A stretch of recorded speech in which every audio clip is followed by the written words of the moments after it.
అవనాక్షమ్మ ఆలయం తిరుపతి జిల్లా నారాయణవనం సమీపంలో ఉంది. శక్తి స్వరూపిణిగా అమ్మవారు పూజలందుకుంటుంది.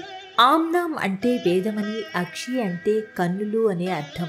వేదాలను కన్నులుగా ఉన్న అమ్మవారు కాబట్టే ఈ తల్లికి ఆమ్నాయాక్షి అనే పేరు వచ్చింది. అమ్మవారి ఆవిర్భావం వెనుక ఒక పురాణ కథ ఉంది. పూర్వం సోమకుడనే రాక్షసుడు బ్రహ్మ నుంచి వేదాలను తస్కరించాడట. అప్పుడు పార్వతీదేవి అతన్ని సంహరించి వాటిని బ్రహ్మకి అప్పగించి నారాయణవనంలో ఆమ్నాయాక్షిగా వెలిసిందట.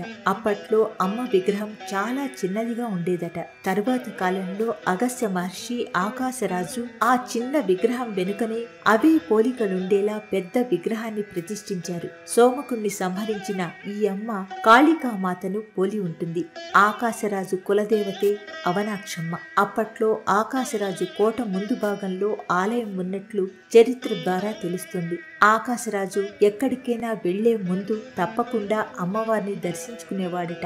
ఆయనకు చాలా కాలం వరకు పిల్లలు పుట్టలేదు. సంతానం కోసం అమ్మవారికి ఎన్నో పూజలు చేశాడట. ఫలితంగా పద్మావతీదేవి జన్మించిందని పురాణాలు చెప్తున్నాయి. పద్మావతీదేవి తండ్రితో సహా రోజు ఆలయానికి వచ్చి అమ్మవారికి పూజలు చేసేదట. నారాయణవనంలో ఓ ఉద్యానవనంలో ఓ రోజు శ్రీనివాసుని చూసి మోహించింది పద్మావతీదేవి. ఆ శ్రీనివాసుని తనకు భర్తను చేయమని అవనాక్షమ్మను కోరుకుందట. శ్రీనివాసుడు పద్మావతిలకు పెళ్లి నిశ్చయమయ్యాక వాళ్ళిద్దరూ ఇక్కడికి వచ్చి అమ్మవారి ఆశీర్వాదం తీసుకున్నారు. పద్మావతి అమ్మవారు ఈ ఆలయంలో గౌరీ పూజ చేసిందట.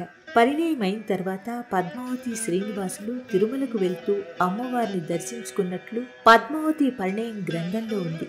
అవనాక్షమ్మ ఆలయంలో ఎన్నో విగ్రహాలు దర్శనమిస్తాయి. గర్భగుడిలో అమ్మవారి చిన్న విగ్రహంతో పాటు పెద్ద విగ్రహం, శాంకరీదేవి విగ్రహం, వేప చెట్టు కింద గణపతి విగ్రహం, ఆలయం వెనుక నాగాలమ్మ విగ్రహాలు ఉన్నాయి. శక్తి స్వరూపిణి అయిన అవనాక్షమ్మ అమ్మవారి నిలువెత్తు విగ్రహం అతి భయంకరంగా ఉంటుంది.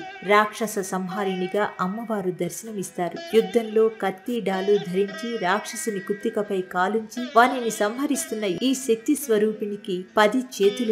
అభయ వరద హస్తాలుగా కింది చేతులున్నాయి. మిగిలిన 8 హస్తాలలో వివిధ రకాలైన ఆభరణాలు ధరించి ఉంటుంది.